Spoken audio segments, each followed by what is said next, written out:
నిన్న 29వ పాత్రలో నాకేం వాంఛలు లేవు. మా మనోవాకాయ కర్మలాయ నేను చేయించుకోవడమే మా లక్ష్యం అని చెప్పారు. ఇవాళ 30వ పాత్రలో ఏ విధంగా అయితే గోపికలు కాత్యాయని వ్రతం చేసి శ్రీకృష్ణుని పొందారో, అలాగే ఈవిడ గోదాదేవి తిరుపతి వ్రతం చేసి రంగనాథుడిని భర్తగా పొందుతుంది. ఆ వ్రతం చివరి టైంకి రంగనాథుడు తన అనుచరుల్ని విల్లుపుత్తూరుకి పంపిస్తాడు. విల్లుపుత్తూరుకి పంపిస్తే అప్పుడు భట్టనాథుల వారు తన అంతరంగ శిష్యుడైనటువంటి వల్లభరాయలతో కలిసి కొంతమందితో కలిసి ఈ ఆండాలను తీసుకుని శ్రీరంగం వెళ్తారు. అప్పుడు అందరి సమక్షంలో శ్రీరంగనాథుడు ఈ గోదాదేవిని తనలో కలిపేసుకుంటాడు. అదే భోగి అన్నమాట, అదే పరమాత్మ అనుభవం. అందుచేతే ఆ రోజు మనం గోదాదేవికి కృష్ణుడికి కళ్యాణం చేస్తూ ఉంటాం అనమాట. దాని 30 పాత్రలో ఇదివరకు గోదాదేవి ఇప్పుడైతే తిరుప్పాయవ్రతం చేసి కృష్ణుడిని పొందింది, రంగనాథుడిని పొందింది. అలాగే ఏమో గోపికలేమో కృష్ణుడిని పొందారు. అలాగే విష్ణుమూర్తి సముద్రాన్ని మధించి అందులో లక్ష్మీదేవిని తను పొందాడు అనమాట. అందుచేత దాన్ని ఈ పాత్రలో చెప్తున్నారు అనమాట. లక్ష్మీదేవిని ఏ విధంగా పొందారో కృష్ణుడు అని చెప్తున్నారు అనమాట. వంగక్కడలు కడైన మాధవనై కేశవనై. వంగక్కడలు అంటే ఓడలు కలిగినటువంటి సముద్రాన్ని మధిస్తూ మాధవుడు కేశవుడు. ఈయన దేవతల కార్యం మిషతో సముద్రాన్ని మధించి లక్ష్మీదేవిని తన దానిగా చేసుకుంటాడు అనమాట. ఆ లక్ష్మీదేవిని చేసుకుని అయితే క్షీర సముద్రంలో ఓడలు ఉంటాయా అనే మనకు అనుమానం వస్తుంది.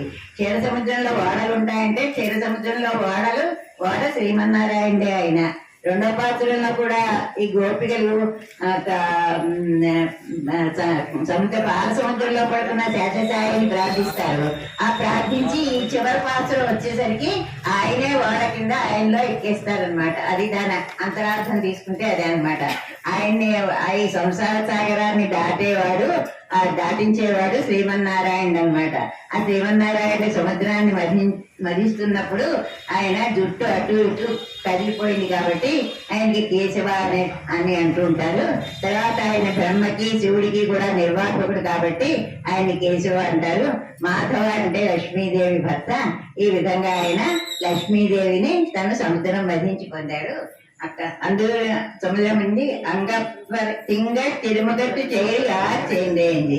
దివ్యముఖం కలిగినటువంటి అంటే ఆ సంఘటనని మళ్ళీ గోపికలతో కలుపుతున్నారనమాట. చివరికి తింగల్ తిరుమగట్టు చేయండి అంటే దివ్యముఖ మండలము చంద్రుడు వంటి ఆభరణాలు కలిగినటువంటి ఈ గోపికలు అక్కడికి వచ్చారట. ఆ గోపికల దివ్యముఖ మండలం గోపికలకి ఎందుకు వచ్చింది? ఈ కృష్ణ సంశ్లేషం వల్ల వాళ్ళకి అటువంటి దివ్యముఖ మండలం వచ్చింది. ప్రకాశవంతమైనటువంటి ముఖం వచ్చిందనమాట వాళ్ళకి. ఆ కృష్ణ చేత వాళ్ళు ఎవరిని చూసినా సౌమ్యంగానే ఉంటుంది. కృష్ణుడైతే ప్రతికూల పట్ల సూర్యుడిగా ఉంటారు, అనుకూల పట్ల కూడా ఉంటారు. కానీ వీళ్ళు మాత్రం అందరినీ కూడా గోపికలు సౌమ్యంగానే చూస్తూ ఉంటారు అనమాట. ఆ గోపికలు ఏం చేశారట? అంగప్పరై కొండవాసై. అప్పుడు అనేటటువంటి పరా పుచ్చుకున్నారు వీళ్ళు.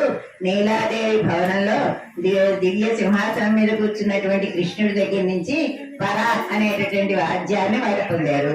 ఆ పరా అనే వాద్యం ఎందుకు? ఊరి వారికి వర్షం కోసం అనమాట. అంటే కృష్ణుడు గోపికల్ని అనుగ్రహించాడు అని దాని అంతరార్థం. అంటే కృష్ణుడు గోపికలు లభించాడు, ఊరి వారి కోసం అని వీరు వర్షం అని పరా అని అడిగారు. ఆ వార్త అంతా కూడా అణిపుదువై పెంగమ్మల తన్నెరియల్ పట్రపిరాన్ కోసిందా. ఆ వార్త అంతా ఎక్కడ వచ్చిందా? అణిపుదువై అంటే లోకాలకంతటికి అలంకారం అయినటువంటి విల్లిపుత్తూరు అనమాట. అణిపుదువై పెంగమ్మల తన్నేరియల్ పట్టర్చున్న ఆ వెల్లిపుత్తూరులో ఈ స్మరణీయమైనటువంటి తామర పువ్వుల మాల వేసుకున్నటువంటి భట్టరాజుడి యొక్క గోదాదేవి చెప్పినటువంటి ఈ కథ అన్నమాట. ఈ తిరుప్పావళి గురించి చెప్తున్నారనమాట. దానికి అణిపుదువై అంటే అలంకారం, లోకాలంతరికి కూడా అలంకారం ఎందుకైంది? వెల్లిపుత్తూరు. ఆ వెల్లిపుత్తూరు ఏ విధంగా అయితే శ్రీకృష్ణుడికి నందుడితో కూడిన రేపెళ్ళ ఇష్టమో అలాగే గోదాదేవికి వెల్లిపుత్తు బట్టనాథులతో ఏంటంటే వెల్లిపుత్తూరు ఎలా ఇష్టమో అలాగే వెల్లిపుత్తూరు కూడా బంగారం మాణిక్యం ముత్యం చేసినటువంటి బంగారంలో మాణిక్యం ముత్యం చేసి ఆభరణం చేస్తే ఎలా ఉంటుందో వెల్లిపుత్తూరు అటువంటిదిట. ఎందుకు వెల్లిపుత్తూరు అటువంటిది? అక్కడ భాగవత సంబంధం, భగవత్ సంబంధం, లక్ష్మీ సంబంధం మూడు ఉన్నాయి. అక్కడ భగవంతుడేరు వడభద్ర సాయి, వరంపల్లి గౌరీ గ్రంథాలు వడభద్ర సాయి, ఆ భక్తుడేమో పెరియాడు వారు, ఆ లక్ష్మీ అంశారు గోదాదేవి. అంటే ముగ్గురు అంశతో కూడినది కాబట్టి ఆ వెల్లిపుత్తూరు లోకానికి అంతటి కూడా అలంకారమైందనమాట. అటువంటి వెల్లిపుత్తూరులో తంగమల దండేరియలు తంగమల దండేరి అంటే స్ఫురణమైన తామర పూల మాల వేసుకుంటారట ఆయన. పెరియారు వారు అంటారు ఆయనే భట్టనాథుడు అంటారు, విష్ణుజిత్తులు కూడా అంటారు. ఆయన తామర పూల మాల ఎప్పుడు వాడదుట. ఎందుకు వాడదు? ఆయన మనస్సులో శ్రీమన్నారాయణుడు ఉన్నాడు. బ్రహ్మ మొదటి కమలం కదా, కమలంతో ఉన్నటువంటి శ్రీమన్నారాయణుడు ఆయన మనస్సులో ఉన్నాడు కాబట్టి ఆయన వేసుకున్న మాల ఎప్పుడు వాడడం అంటూ ఉండదు, ఎప్పుడు తాజాగానే స్మరణీయంగానే ఉంటుంది అనమాట. పట్టణ పిరాన్ కోరేస్తున్న అటువంటి యొక్క పట్టణ పిరాన్ అంటే ఆయన ఊరికి ఉపకారం చేశారట. అక్కడ ఉండేటటువంటి ఆ ఊళ్ళో ఉండేటటువంటి బ్రాహ్మణులు వేదాధ్యయనం చేస్తుంటే అందులో రహస్యాలు తెలియక శ్రమిస్తుంటే ఈయన వెళ్ళి అందులో రహస్య అర్థాలన్నీ చెప్పారట. అని చేత ఈయన చెప్పారు కాబట్టి ఆయన పండితులు జ్ఞానం ఇచ్చాడు. తర్వాత వేదాంత విద్యార్థులైనటువంటి రంగనాథుడికి తన కూతుర్నిచ్చాడు. అటువంటి మహనీయుడు అనమాట ఆ పట్టపిరాన్, విష్ణుజిత్తుడు అటువంటి మహనీయుడు. అటువంటి మహనీయుడు ఉన్నటువంటి వీరు వెల్లిపుత్తూరు. ఆ వెల్లిపుత్తూరులో అటువంటి మహనీయుడు ఉన్నటువంటి ఆవిడ కూతురైనటువంటి గోద చెప్పినటువంటి చెంగత్తుమిలే మాలై. చెంగత్తుమిలి అంటే ద్రవిడ భాష మాల అనమాట. ఆవిడ ద్రవిడ భాషనే మాలగా చెప్పింది. ఈ గోపికలు చేసినటువంటి వ్రతాన్ని ఆవిడ కూడా చేసి ఆవిడ దాన్ని అందులో ఉండే వేదాల్లో ఉండేటటువంటి రహస్యాలన్నింటినీ కూడా దుర్గమైనటువంటి రహస్యాలన్నిటి కూడా తేలిక భాషలో అందరికీ అర్థమయ్యేలా వాక్ రూపంలో అందరికీ అందించింది అనమాట. ఆవిడ వాక్ రూపంలో అందించడం వల్లనే అది వేదాల్లో ఎంతో కష్టంగా ఉండేటువంటి రహస్యాలన్నీ కూడా ఈ ద్రవిడ భాషలో చాలా తేలిగ్గా మనకి అర్థమవుతాయని చెప్పి చెప్పింది. ఆ తిరుపతిని ఆవిడ ఒక్కటే 70 లక్షల మందితో ఆవిడ పాడింది. ఆ తిరుపతి అంటే ఒక్కొక్కరు పాడుకునేదే కాదు, గుంపులుగా సంఘాలుగా ఉండాలట.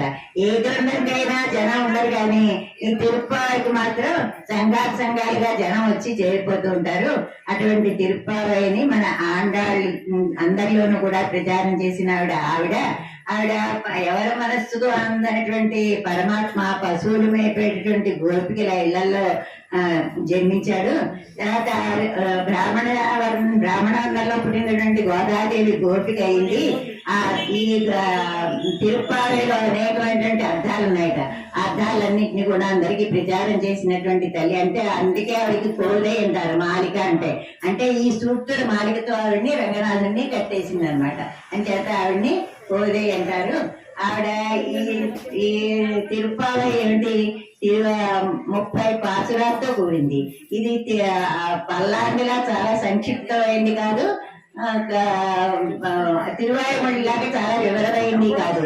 30 పాసురాలతో సమానంగా ఉంటుంది. అందులో ఉండేటటువంటి అర్థాన్ని మనం ఒక్కొక్క పాత్రలో తెలుసుకుని 30 రత్నాలు ఉన్నటువంటి మాల ఎలా ఉంటుందో ఆ 30 పాసురాలు ఉన్నటువంటి తిరుపతి కూడా అలాగే ఉంటారు.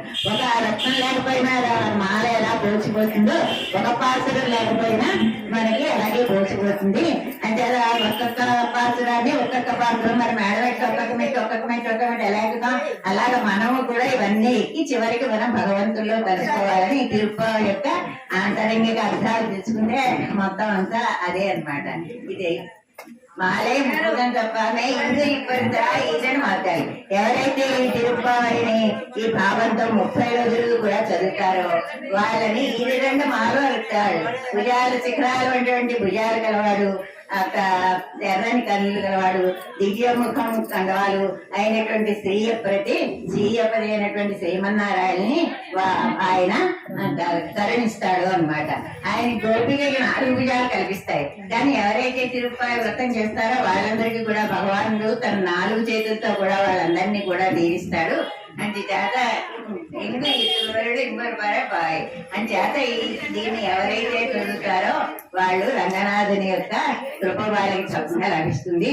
అన్ని వర్ణాల వాళ్ళు, అన్ని ఆశ్రయాల వాళ్ళు, స్త్రీలు పురుషులు అని లేకుండా ఈ తిరుప్పాయి వ్రతాన్ని చేయొచ్చు. ఎవరి కోరికలు ఉన్న వాళ్ళకి కోరికలు చేస్తూ ఉంటాయి. ఈ తిరుప్పాయి వ్రతాన్ని ఈవిడ 30 రోజులు తిరుప్పాయి వ్రతం ప్రకారం చేసింది.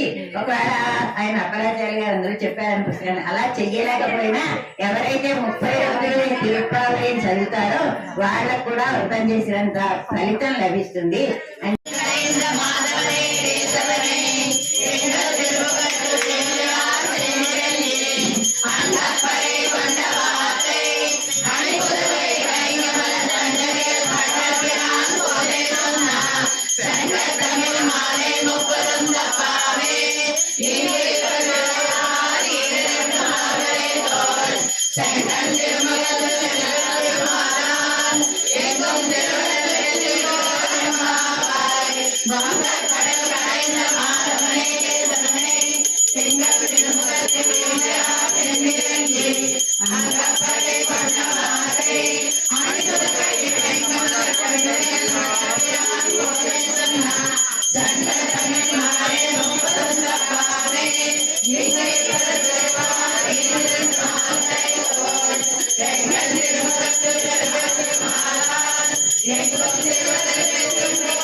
Hare